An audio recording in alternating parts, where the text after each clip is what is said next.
Hello, we're going to talk about several aspects of major depressive disorder in this lecture.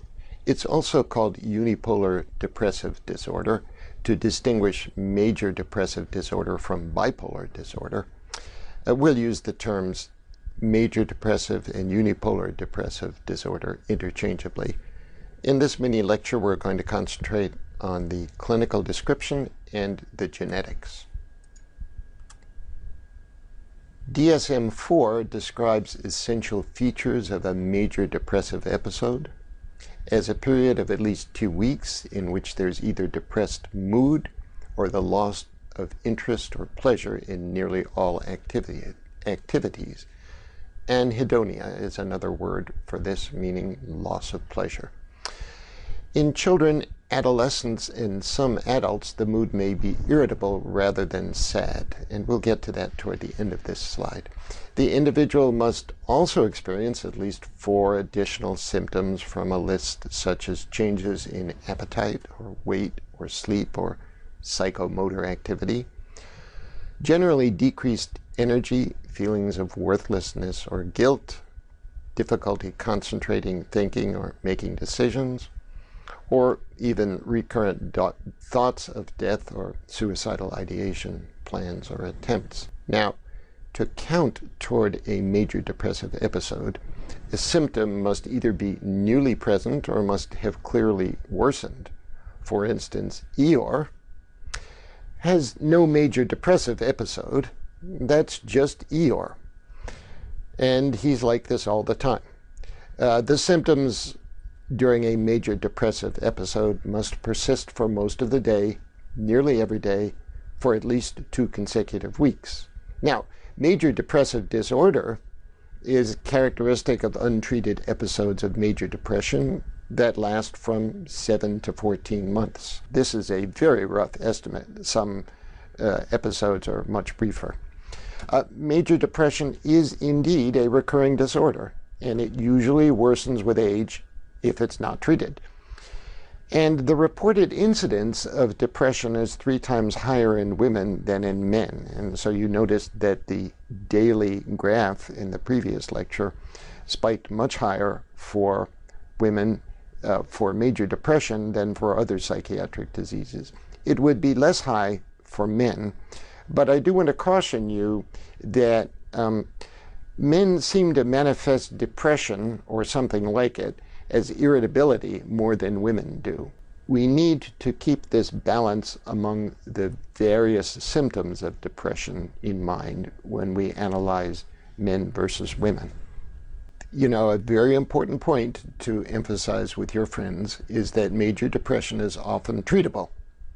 There are somatic treatments, medications, which we will emphasize here, vagal nerve stimulation, used fairly often these days, deep brain stimulation in the anterior cingulate cortex.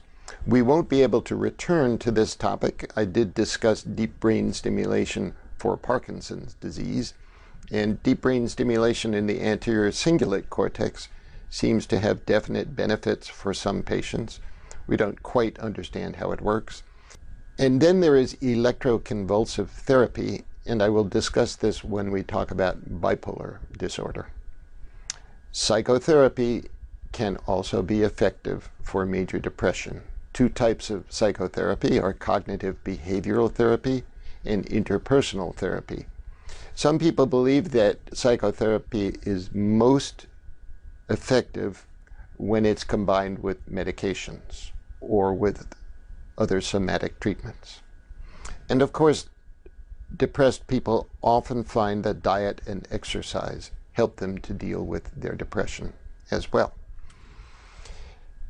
Now, the genetics of major depression often starts, at least in my mind, with Tolstoy's famous first sentence of Anna Karenina: "Happy families are all alike. Each unhappy family has its own story." And in this case, we might say that each unhappy family has its own particular genetic makeup.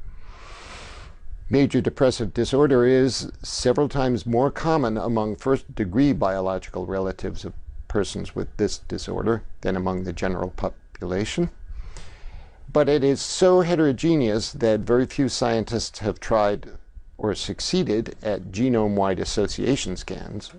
You remember we discussed GWAS in connection with nicotine addiction in mini lecture 30. So instead, candidate gene approaches are being pursued, and I will spend a few minutes talking about the most famous and best understood candidate gene, which is the serotonin transporter. There's also evidence for an increased risk of various psychiatric disorders in adult first-degree biological relatives of depressed patients, and this includes alcohol dependence.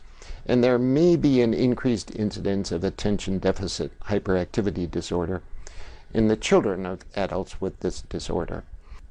But these reports require detailed replication.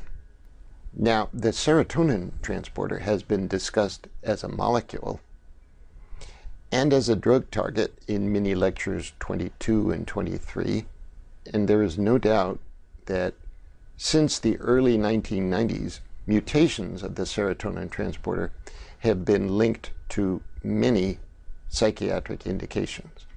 First of all, to personality traits. Among the early reports was a linkage between polymorphisms in the serotonin transporter and anxiety, neuroticism, negative emotionality. More recently, fMRI, which we have discussed previously, has been used to show that blood flow in the amygdala changes, and these changes may be correlated with polymorphisms in the serotonin transporter. Here is a diagram of the serotonin transporter gene in humans. This is the DNA, not the protein, from the 5' end where transcription and translation start to the 3' end. The coding region is shown here as a salmon-colored box, and this has 14 exons separated by as many introns. The regions of the gene that actually produce the amino acids that make up the final protein. There are a couple of well-studied polymorphisms that actually change the nature of an amino acid side chain from one to another. Probably the most famous is at position 425, where the majority of the time the amino acid is an isoleucine. There are several other amino acids that can take its place, and these very rare polymorphisms are associated with highly penetrant, that is quite likely, cases of autism as well as obsessive compulsive disorder. There's another not quite so well studied polymorphism that changes a glycine at position 56 to an alanine. In the introns in the coding region is one place where there's quite a bit of variability. It is a tandem repeat over and over again in the RNA. Ultimately, this will get spliced out, and this also has been associated with some psychiatric indications. The RNA has some regions that come before the start of protein synthesis, and these are subject to alternative splicing. You remember that we talked about splicing of RNA in which introns are removed, exons are placed in, even though these will not result in a coding region, they still bind to the ribosome. And then further up in a polymorphic region, which may be the promoter for the gene, there are SNPs. Whoops, I forgot an N here, SNPs. And this region is called the serotonin transporter linked polymorphic region.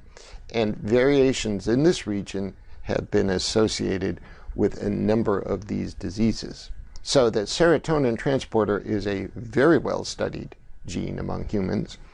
Some of these polymorphisms are present, some of these regions are present only in humans, and so it has been a real challenge to generate mouse models for these polymorphisms and to understand the biology and the consequences of drugs that bind to the transporter and how these variations in the transporter actually lead to variations in human behavior.